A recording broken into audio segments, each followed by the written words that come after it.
Hello and welcome to the Deep Dive. Today, we're digging into something we all do every single night, dreaming. It's a pretty wild when you think about it. Did you know we each spend about 2 hours dreaming every night, whether we remember them or not? Yeah, it's true. 2 hours. And yet, despite it being such a constant, fascinating thing, so much about dreams is still, well, a mystery. It really is astonishing. These are like involuntary mental, emotional, sensory experiences that just unfold while we're completely out of it. It's almost like the secret, personalized world our brain builds for us every time we sleep. Exactly. So our mission today in this deep dive is to try and unpack the current understanding of dreams. We'll sift through some insights on the science, the psychology, the practical side of things, what dreams actually are, why they might happen, how they connect with your sleep health. Mm-hmm. And importantly, we'll get into some practical steps too. How maybe you can remember your dreams better or manage those really disruptive nightmares. Yeah, that's crucial. Think of this as your shortcut to getting really well informed on this uh, pretty captivating subject. Let's dive in. Okay, so let's start right at the beginning. Scientifically speaking, how do we actually define a dream?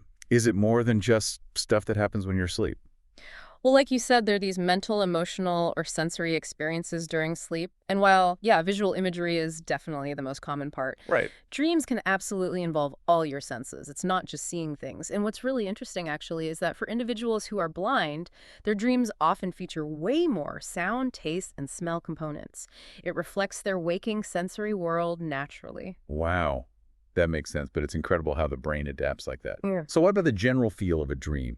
Are there common characteristics we see again and again? Yeah, there are several things that tend to define them. Typically, dreams unfold from a first-person view. You're in it, and they're largely involuntary. You're not consciously directing the plot, usually. Right, you're just along for the ride. Pretty much. The content itself can often be quite illogical, maybe incoherent, jumping around between different scenes or ideas. You'll often find other people in them interacting with you. And dreams very, very often provoke strong emotions, could be joy, could be intense fear. hmm And almost always they pull in elements from your waking life, even if those things are kind of distorted or mixed up in strange ways. Okay, so we're having these pretty complex experiences. Yeah. But when exactly are we dreaming? Is it happening all night long, or are there specific times? Good question. Dreams can technically happen during any stage of sleep, but they are by far the most common, the most vivid, and the most intense during what we call REM sleep, rapid eye movement sleep. REM sleep. Most of us have probably heard that term, but it's just one part of the whole sleep picture, right? Yeah. Can you kind of walk us through the typical sleep cycle and where dreaming fits in? Sure. Think of your sleep like descending a staircase, maybe. Uh-huh. You go through different stages and cycles, and each cycle lasts about 90 minutes or so. You start in stage one, that's really light sleep.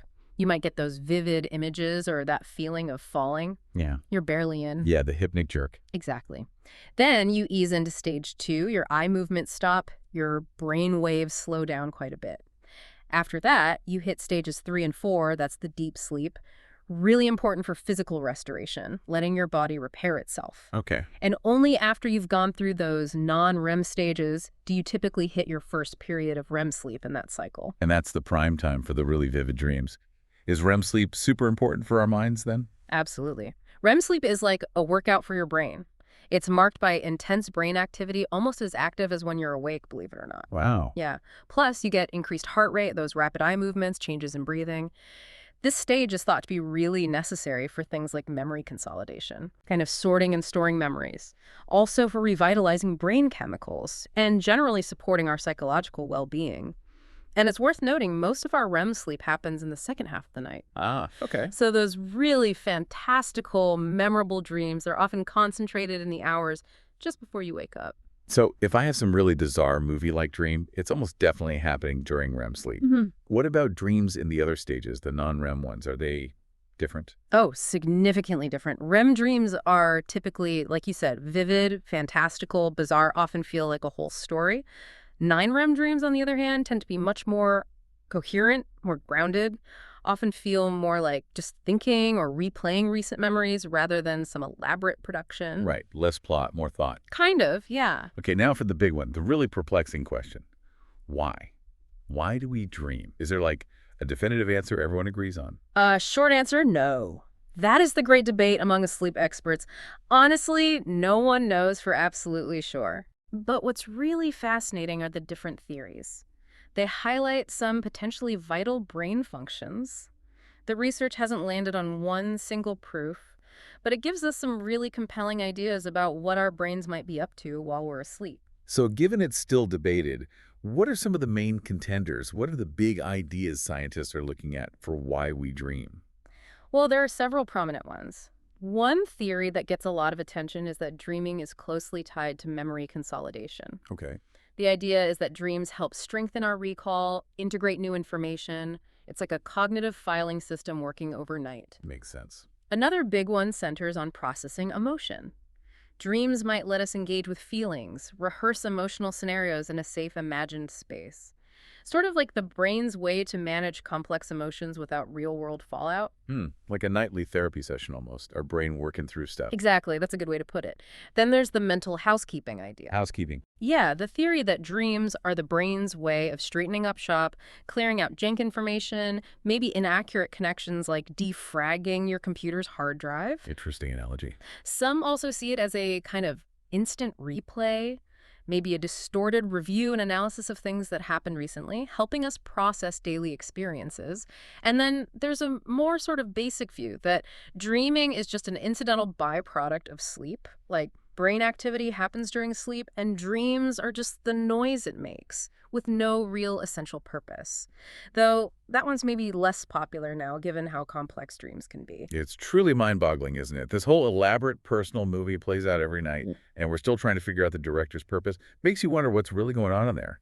So if the purpose is still kind of fuzzy, that leads us to maybe an even bigger question for a lot of people. Do dreams actually mean anything? Or are they just, random neural firings? Where's the science on interpretation? Yeah, that's another area with considerable controversy, especially in psychology. You've got some psychologists who strongly argue that dreams offer real insight into our psyche, our unconscious thoughts, maybe even predict things. Right. But then you have others who find the content just too inconsistent, too bizarre to reliably offer any objective meaning. They see it more as just neurological noise, like we mentioned. But they often feel connected to our lives, don't they? Like you dream about your boss, but maybe they're, I don't know, flying a kite in your childhood backyard. It feels linked, even if it's weird. Absolutely. And most experts do agree that dreams often pull in content directly from our waking experiences, even if it gets twisted or mashed up. This gets into something called the continuity hypothesis, the idea that our dream life and waking life are deeply connected, dealing with similar themes and worries. Oh, right. But then there's the flip side, the discontinuity hypothesis, which suggests that the way we think in dreams is fundamentally different, structurally distinct from how we think when we're awake. So we might feel a connection, but can we actually, interpret a dream definitively? If I dream I'm running late for an exam I haven't studied for, even though I haven't been in school for years, is my brain saying I feel unprepared for something? That's a classic and a great example. Look, dream analysis can definitely be a useful tool for self-reflection or within therapy with a trained professional, but it's really important to be clear.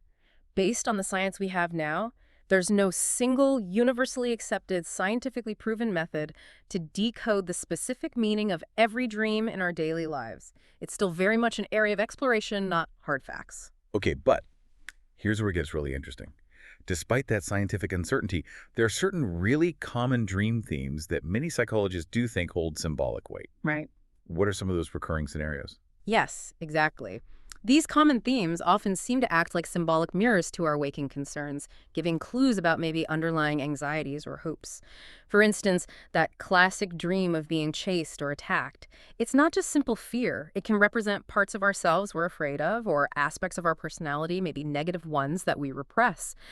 Psychologists call this the shadow self. The shadow self. Interesting. And the really insightful part, psychologists often suggest that the solution within the dream, like turning around to face whatever's chasing you, mirrors the way to deal with it in waking life. Face the fear. Wow, that's powerful. Facing it, even in the dream. Okay, what about another super common one, like falling? Falling. That often symbolizes feeling unsupported, maybe losing control of a situation, or just general worry, the ideal symbolic outcome in that dream. Landing safely, or maybe even turning the fall into flying, suggesting you've gained mastery or freedom over the situation. Then there's being naked or embarrassed in public. That usually points to feelings of vulnerability, inadequacy, feeling judged or unprepared. What's interesting there is often, in the dream, nobody else seems to notice or care that you're naked. It highlights how that feeling of embarrassment is often internal, self-perceived, Oh. and